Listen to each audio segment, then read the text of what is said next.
नमस्कार दोस्तों आज जिस स्टॉक की चर्चा मैं करने वाला हूँ उस स्टॉक का नाम आपको आपकी स्क्रीन दिख रहा होगा। स्टॉक का नाम है वरुण बेवरेजेस लिमिटेड। और देखिए आज 4% से भी स्टॉक में ज़्यादा की गिरावट है। और बात सिर्फ ये नहीं है, अगर मैं पिछले 5 दिनों में ले जाऊँ ना तो स्टॉक आप देखें ऊपर इस तरह से ऑलमोस्ट 7.25% गिरावट दिखा चुका है। तो आखिर इसके पीछे का रीज़न क्या है? कईयों को एक रीज़न पता है कि जीएसटी, लेकिन इस एक वीडियो में ना हम थोड़ा इन डेप्थ में जाके उन कुछ पॉइंट्स की चर्चा करेंगे जिसकी कोई बात भी नहीं कर रहा है। कंपनी के राइवल के एक आईपीओ भी आ रहा है, वो क्या है, और लास्ट में हम चर्चा करेंगे ऑन टेक्निकल बेसिस कि भैया करे क्या इस गिरावट में। फिर लॉन्ग टर्म शॉर्ट टर्म में वो कौन से लेवल्स हैं जो आपको नज़र रखनी है थ्रू एआई। तो ये तमाम चीज़ों में आज यहाँ पर हम चर्चा करेंगे। अगर आप वरुण बेवरेजेस में निवेशित हैं या आपको लग रहा है यार क्या फंस गए हैं, तो इस स्टॉक से जो भी अवेलेबल इन्फॉर्मेशन है, डेटा है, जो कह सकते हैं पब्लिक फोरम में, उसे कंपाइल करके मैं आपके साथ लाया हूँ। वीडियो को प्लीज़ अंत तक देखिएगा। ओके नाउ अब एक एक करके चर्चा करेंगे। आप देखिए यहाँ पे जो भी एनालिसिस है वो जो रिजल्ट और जो जनरल मार्केट प्रिंसिपल्स हैं उसके द्वारा बताए गए हैं। स्टॉक मार्केट की परफॉर्मेंस बहुत हाईली वॉलेटाइल होती है। पास्ट परफॉर्मेंस फ्यूचर की गारंटी नहीं होती है। कोई भी खरीदारी करें भाई वित्तीय सलाह के सलाह लीजिएगा। नाउ अब आते हैं अपने पॉइंट पे कि भाई साहब आखिर why Varun Beverages is falling. तो देखो भैया आप देखेंगे बहुत सारे फैक्टर्स हैं, की सेवरल फैक्टर्स हैं। जो सबसे सिग्निफिकेंट है हम सबको पता है वो है भैया India goods and service tax GST structure. GST hike कर दी गई है कार्बोनेटेड और एरेटेड बेवरेजेस में। जो सबसे क्रूशल और डायरेक्ट रीज़न है ना स्टॉक के रिसेंट फॉल का, वो ये है कि जीएसटी काउंसिल ने जो कार्बोनेटेड बेवरेजेस हैं, नॉन अल्कोहलिक कह सकते हैं, जो पहले 28% कैटेगरी में आते थे, अब वो भाई साहब हायर स्लैब 40% में आ गए। जी हाँ, डायरेक्ट 40%। और ये जो प्लेस है ना, ये एरेटेड और energy drinks highest tax bracket में आ चुके हैं। और कैटेगरली ना ये अब किस वर्ड में आएंगे? सिन गुड्स, जैसे टोबैको और लग्जरी आइटम। ये मुझे लगता है ना भारत सरकार का वन ऑफ द बिगेस्ट और बहुत अच्छा एक क्रूशल पुश है टुवर्ड्स हेल्दी इंडिया। ठीक है, मैं हमेशा कहता हूँ किसी भी चीज़ को भाई साहब बैन नहीं करना चाहिए। इससे मुझे पर्सनली ये लगता है कि भाई जो पीने का जो आपसे कोल्ड ड्रिंक जिन्हें पसंद है, जैसे मुझे बहुत ज़्यादा पसंद है, लेकिन उसका जो यूसेज है वो बहुत हद तक कम होते आपको दिखाई देगा। नाउ अब आते हैं ना अंदर कि भैया प्राइसिंग इम्पैक्ट क्या होगा प्राइसिंग और डिमांड में।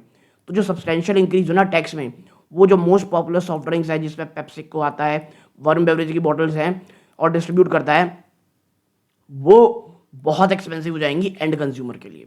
और हायर प्राइस ये एक बहुत ही निगेटिवली इम्पैक्ट पैदा करेगा सेल्स और ओवरऑल डिमांड में। पोटेंशियली वीबीएल की रेवेन्यू में बड़ी गिरावट होगी। सबसे बड़ी चीज़ इन सेंटिमेंट, जो ये न्यूज़ है ना जीएसटी हाइक की, वो इमीडिएट सेलिंग प्रेशर लेके आई स्टॉक में। इन्वेस्टर कंसर्न हो जाएंगे कि भैया ये तो डायरेक्ट हिट है कंपनी के टॉप लाइन में और प्रॉफिटेबिलिटी में। जो स्टॉक की डिक्लाइन है वो रिफ्लेक्ट करता है कि जो इन्वेस्टर सेंटिमेंट है वो भी चेंज होगा। जो अभी पॉजिटिव है वो काफ़ी कॉशियस और बियरिश हो जाएगा। क्योंकि भैया देखो एक बार आप प्रॉब्लम ये नहीं कि टैक्स बढ़ा दिया गया है, प्रॉब्लम ये है कि अब आप सिन गुड्स की कैटेगरी में आ रहे हो। तो अब आने वाले समय आप देखोगे कभी ना कभी डर ये लग रहेगा इन्वेस्टर्स को कि भैया कहीं वापस से टैक्स ना बढ़ जाए। ठीक है, नाउ आगे बढ़ेंगे दोस्तों, इसीलिए क्वार्ट ऑफ अनसर्टेनिटी रहेगा। तो ये 16.5% व्यूवर हैं जो वीडियो देख रहे हैं, चैनल सब्सक्राइब कर रखे हैं, आप सभी का बहुत बहुत धन्यवाद। बट अगर आप इन 83.6% में हैं जो हमारा वीडियो देख रहे हैं, चैनल को अभी सब्सक्राइब नहीं किए हैं, गाइस प्लीज़ सब्सक्राइब जरूर किया कीजिए। आपके लिए भले ही ये बहुत छोटी बात होती है, बट इससे चैनल की ग्रोथ होती है और बहुत बहुत मोटिवेशन मिलता है। Okay, so please channel subscribe कीजिएगा। आपको किसी अन्य स्टॉक पर चर्चा करानी हो वो भी ज़रूर बताइएगा। अब बढ़ते हैं आगे। देखो भैया अब आता है क्या? Competitive pressure. देखिए हम सबको पता है कि बियॉन्ड जीएसटी जाओगे ना तो वरुण बेवरेजेस एक बहुत हाइटेंड कंपटीशन फेस कर रहा है बेवरेज मार्केट में। सबसे बड़ी रिलायंस की एंट्री, रिलायंस इंडस्ट्री एंटर की स्पोर्ट्स एनर्जी कैटेगरी मार्केट में अपने नए ब्रांड स्पिनर्स के थ्रू। ये जो मूव था ना ये सिग्निफिकेंट इन्वेस्टमेंट के साथ आया था, बैक था, एक एग्रेसिव ग्रोथ स्ट्रैटेजी थी जो एक्सपेक्ट किया कि चैलेंज आएगा पेप्सिको के मार्केट शेयर को और वीबीएल के परफॉर्मेंस में एक बड़ी गिरावट हो सकती है। अब आते हैं दूसरी चीज़, Hindustan Coca Cola beverages IPO. एक पोटेंशियल इनिशियल पब्लिक ऑफरिंग की बात कही जा रही है हिंदुस्तान कोको कोला बेवरेज में, जो बॉटलिंग पार्टनर है कोको कोला के लिए। ये एक और मेजर कंसर्न था। क्यों? क्योंकि अगर आईपीओ आता है ना तो और ज़्यादा एग्रेसिव कंपटीशन कोका कोला की तरफ से आपको आता दिखाई देगा और पोटेंशियली फोर्स करेगा बीवीएल को कि भैया अब ना और भी लो मार्जिन में ऑपरेट करो अगर आपको अपनी मार्केट पोजीशन बनानी है। और ये जो मार्केट कॉम्प्रेशन है ये डायरेक्टली इंपैक्ट करेगा वीबीएल की प्रॉफिटेबिलिटी में और इन्वेस्टर सेंटिमेंट को टर्न करेगा। ठीक है, तो भैया अगर कोई कंपनी अगर अब लिस्ट होगी तो वो बहुत ज़्यादा एग्रेसिव हो जाएगी मार्केट में। क्यों? कि अब उसे पब्लिक की को दिखाना पड़ेगा अपने नंबर्स। ठीक है, यानी कंपटीशन भी एक बहुत बड़ा फैक्टर है कंपनी का। ठीक है, फिर है मार्केट वोलेटिलिटी और प्रॉफिट बुकिंग। देखो भैया जो ब्रॉडर मार्केट कॉन्टेस्ट है ये भी रोल प्ले कर रहा है स्टॉक के रिसेंट परफॉर्मेंस पे। एक ब्रॉडर एफएमजी सैलाब को देखने को मिलेगा। जो निफ्टी एफएमजी इंडेक्स है जिसमें वीबीएल आता है ये एक्सपीरियंस कर रहा था रैली कुछ दिनों से। ठीक है, पिछले दिनों से, और जब तक जीएसटी की मीटिंग हुई तब तक। और एक्सपेक्टेशन क्या थी भाई साहब? टैक्स कट कुछ सर्टेन कंज्यूमर गुड में, बट जीएसटी चेंज में क्या हुआ कि जो सिन गुड्स थे टैक्स थी, जो बेवरेजेस भी आते हैं उससे तो भाई साहब इतना बड़ा टैक्स जम देखा कि एक ब्रॉडर बेस्ड सेल ऑफ आपको और प्रॉफिट बुकिंग देखने को मिली। और ये जो जनरल मार्केट करेक्शन था ना एफएमजी सेक्टर में ये कंट्रीब्यूट किया बीबीएल के शेयर प्राइस में। ओके, नाउ फिर आता है अब एक और चीज़ देखिए, ट्रेडिंग बिलो की मूविंग एवरेज। स्टॉक जो है ना अब ये ट्रेड कर रहा है below 5 day 20 day 50 day 100 day 200 day moving average के लिए। और ये क्या टेक्निकल इंडिकेटर है? बियरिश ट्रेंड का, और रीइंफोर्स कर रहा है negative sentiment surrounding the stock. Okay, now अब आप आगे बढ़ोगे तो जो इन्वेस्टर क्या कर सकते हैं यहाँ पे, तो देखिए फॉर इन्वेस्टर वरुण बेवरेज की जो करंट सिचुएशन है ना वो एक डिलेमा, यानी एक आप कहते क्या करें आगे। जो राइज कोर्स ऑफ एक्शन है डिपेंड करेगा इंडिविजुअल के इन्वेस्टमेंट होराइजन में कि उसका रिस्क टॉलरेंस कैसा है और उसे कंपनी के लॉन्ग टर्म फंडामेंटल में कितना बिलीफ है। तो भैया देखो फॉर लॉन्ग टर्म इन्वेस्टर आप देखोगे भैया एक बात है कि जो लॉन्ग टर्म इन्वेस्टर है ना जो कंपनी में कोर बिजनेस में बिलीव करते हैं में वो एंड क्योंकि उसकी एबिलिटी ऐसी है, क्योंकि देखो आज की कंपनी तो है नहीं वरुण बेवरेजेस, बहुत पुरानी है, उससे बहुत उतार चढ़ाव देखे हैं, तो क्या वो इस बार इस जो चैलेंजेस है उसे भी नेगेट कर पाएगी? अगर आप ये मानते हो तो भाई बाय ऑन डिप स्ट्रैटेजी रखो। कंपनी की फाउंडेशन बहुत स्ट्रांग है, PepsiCo one of the largest franchise है ग्लोबली। वाइल जो जीएसटी हाइक है ना ये एक बहुत बड़ा सरदर्द तो है, लेकिन जो लॉन्ग टर्म आउटलुक लगते हैं इंडियन कंज्यूमर सेक्टर में जो अभी भी स्ट्रांग है क्योंकि पर कैपिटा इनकम बढ़ रही है, अर्बनाइजेशन बढ़ रहा है, तो एक लॉन्ग टर्म सेंटिमेंट आपके लिए पॉजिटिव हो सकता है। ठीक है, अब देखें अगर शेयर की जो वैल्यूएशन है वो और ज़्यादा लोअर होती है तो एक्यूमुलेट भी किया जा सकता है शेयर को।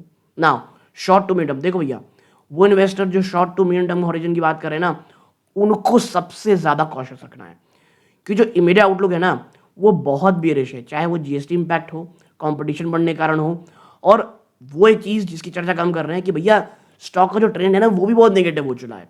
तो कोई भी such as a breakout above की रेजिस्टेंस लेवल और पॉजिटिव शिफ्ट मार्केट सेंटिमेंट जब तक ये दिख नहीं जाता ना तब तक कोई बहुत ज़्यादा पॉजिटिविटी स्टॉक में रहेगी। शॉर्ट टर्म मीडियम ऐसा नहीं है, और वो लोग जो एक स्टॉप लॉस ऑर्डर कर रखे हैं वे भी ये लिमिट की पोटेंशियल लॉस को आप कम कर सको, क्योंकि एक बार जब सेटल हो जाएगी ना डस्ट कि जीएसटी रिफॉर्म और कंपनी का फर्स्ट क्वार्टर रिजल्ट कैसा आएगा अंडर न्यू रिजिम, उसके बाद आपको क्लैरिटी देखने को मिलेगी भाई साहब।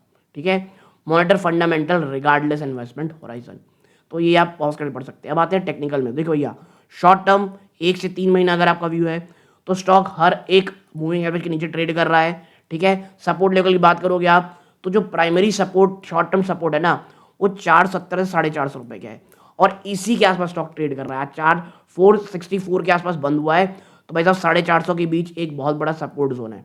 ठीक है, और ये जोन एक्ट करेगा सिग्निफिकेंट सपोर्ट, पिछले 5 में बहुत काम किया है, तो कोई भी ब्रीच ना यहाँ से ये और ज़्यादा वीकनेस दिखाएगी, और जो नेक्स्ट सपोर्ट है वो 420 से 30 के बीच आएगा। बात करते हैं रेजिस्टेंस लेवल की, तो जो शॉर्ट टर्म रेजिस्टेंस है ना वो की मूविंग एवरेज में आप देखोगे तो पहला रेजिस्टेंस वो लगभग 490 से 500 की रेंज में आता है, और अगर एक बार ये टूटा तो 520 से 530। और इंडिकेटर की बात करोगे जो की इंडिकेटर है आरएसआई, तो भैया वो तो सेल पोजीशन में है, जो स्टॉक ट्रेड कर रहा है एक ओवरसोल्ड जोन में, है ना, तो ये सजेस्ट करती है कि सेलिंग प्रेशर बहुत मजबूत है, लेकिन ऑल्सो इंडिकेट करता है कि भैया शॉर्ट टर्म बाउंस शायद हो सकता हो।